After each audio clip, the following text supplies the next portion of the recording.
असतः श्रीमदान्धस्य दारिद्र्यम परमंजनम आत्मोपमेन भूतानि दरिद्र परमिक्षते। तो जो श्रीमद से अंधा हो गया है उसकी आंखों में ज्योति डालने के लिए सबसे अच्छा अंजन क्या है? दरिद्रता। नारद जी चुन रहे हैं सबसे बेस्ट मेडिसिन। और श्रीमद से अंधा हुआ है तो धनहीनता से आंख खुल जाएगी, सारा धन उसका छीन लिया जाए, दरिद्र बना दिया जाएगा, तब विवेक हो जाएगा। तब वो देख सकता है कि गरीब लोग कैसे जीवित रहते हैं, तब वो संभाल करके चलने लगेगा। तो कहते हैं असतः श्रीमदान्धस्य दारिद्र्यम परम अंजनम। जिसकी आदतें बिगड़ गई है संसार में धन के कारण, अंधा हो गया है, तो दरिद्रता उसके लिए अंजन है। तो दरिद्र होने पर तब अपने समान दूसरों को देख सकता है कि दूसरा व्यक्ति भी कितना कष्ट से जीवित होता है। किसी जीव को मारा जाता है तो उसको कितना कष्ट होता है। जब आदमी गरीब होता है तब उसके समझ में बात आ जाती है। जब हमारे पैर में कांटा चुभता है तो फिर हम नहीं चाहते हैं कि हमको फिर कांटा चुभे। तो इसी तरह से हम उस व्यथा का अनुभव करके समझ जाते हैं कि दूसरे के शरीर में भी यदि कांटा चुभाया जाएगा तो उसको भी इतना ही दर्द होगा, वो समझ जाता है। और जिसके शरीर में कभी कांटा चुभा नहीं, वो दूसरे के शरीर की व्यथा नहीं जान सकता। जो कभी गरीबी का दुख नहीं देखा वो नहीं समझेगा गरीबों का दुख।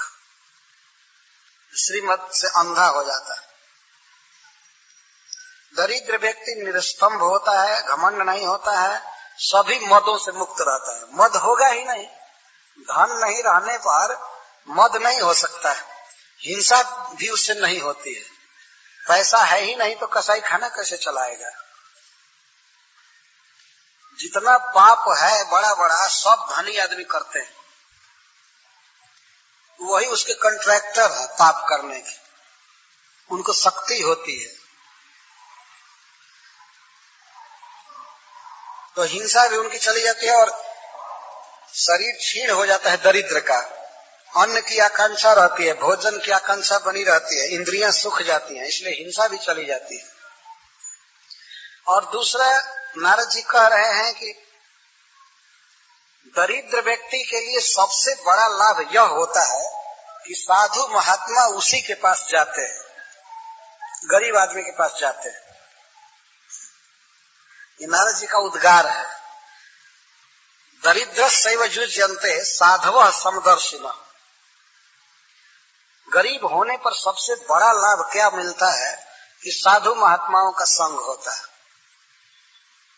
आज उल्टा समय आ गया है, तथा कथित सो काल साधु सब धनियों के द्वार पर घूमते रहते हैं। वो साधु है नहीं रियली। वास्तव साधु की एक प्रकार से परिभाषा दी गई है कि दरिद्रस्य एव युज्यन्ते साधव समदर्शिनः। साधु गरीब के ही द्वार पर जाते हैं क्योंकि वो जानते हैं कि ये हमारे बात सुनेंगे, भगवान की बात सुनेंगे।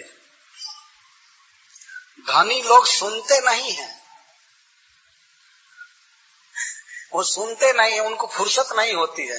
दे have no time to hear. तो इसीलिए साधु लोग धनियों के दरवाजे पर नहीं जाते। और साधुओं के संग से क्या लाभ होता है कि संसार की जो उनकी वासना होती है वो भी चली जाती है। गरीब होने पर वासना तो रहती है कि हमको धन हो जाए, हो जाए, वो हो जाए, लेकिन जब साधु का संग होता है तो मान लेते हैं कि हम ठीक है, भगवान हमारे लिए उचित धन दिए हैं, इससे ज्यादा की आवश्यकता नहीं है।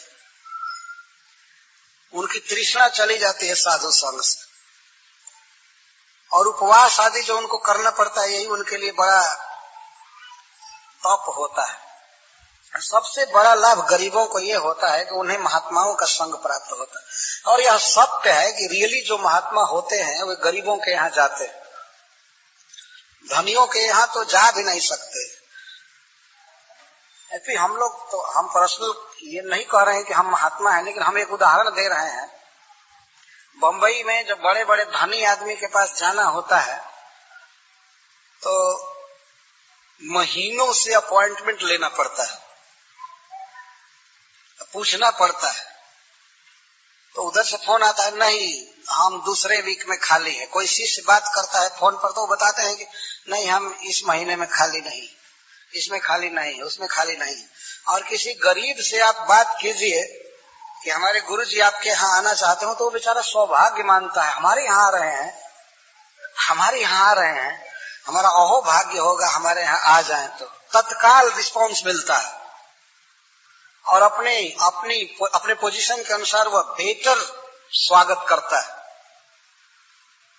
और धनी आदमी तो एक दो सर्वेंट लगा देगा कि साधु आए हैं, इनको खिला पिला दो, हमको फुर्सत नहीं, और लिफाफा में कवर में थोड़ा कुछ दे दिया, बस हो गया, चलो चलो चलो ऐसे कहते, उनको फुर्सत नहीं है भागवत सुनने की। ये देखा जाता है, क्योंकि धन के कारण इंद्रियों का प्रवाह विषय की ओर रखता था। तो जिसके इंद्रियों की धारा विषय की ओर है, उसकी धारा भगवान में कैसे लग सकती है? और धन इसमें कारण होता है। इसीलिए नारद जी कहते हैं कि सबसे बड़ी औषधि है दरिद्रता। और एक कवि ने तो यहाँ तक कहा गया है कि दरिद्रता और लक्ष्मी दोनों में दरिद्रता जो है वो अच्छे जगह पर रहती है। विद्वत सद्म निवासिनी, ये विद्वानों के घर में रहती है दरिद्रता। गरीबी विद्वानों के घर में रहती है और लक्ष्मी तो दुराचारियों के घर में रहती है। विद्वत सद्म निवासिनी, विद्वानों के घर में दरिद्रता रहती है और सब प्रकार के दोषों को नष्ट करने वाली है, इसीलिए दरिद्रता ठीक है। आजकल के गृहस्थ इस बात को सुनेंगे तो भयभीत हो जाएंगे कि इस तरह की प्रार्थना नहीं होनी चाहिए।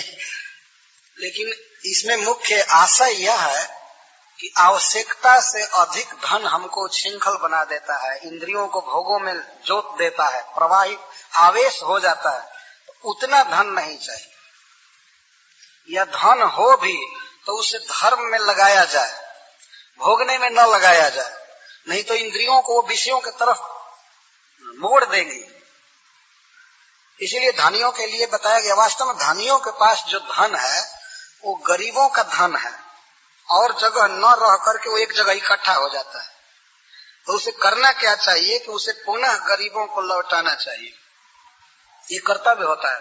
भाई जी हनुमान प्रसाद पोद्दार कहा करते थे इस बात को कि धनियों के पास जो धन है वो सबके पास का थोड़ा थोड़ा आकर इकट्ठा हो गया है, तो उसको दान द्वारा फिर बिखर देना चाहिए, फिर गरीबों के पास पहुंचा देना चाहिए, भोजन के रूप में, कपड़ा के रूप में, दवा के रूप में, भगवत प्रसाद के रूप में, फिर लौटा देना चाहिए। लौटाते रहना चाहिए। धन आएगा, अपने अपने कर्म से धन आता है, धन को आना ही है, लेकिन उसको लौटा देना चाहिए उचित काम में।